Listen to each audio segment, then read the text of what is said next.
Tú le acercas el lente. Y la alejas también.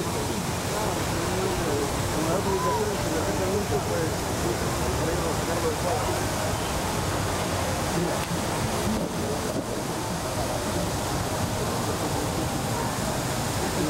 Se ve mejor, no se vea, lo que hace mucho no lo de la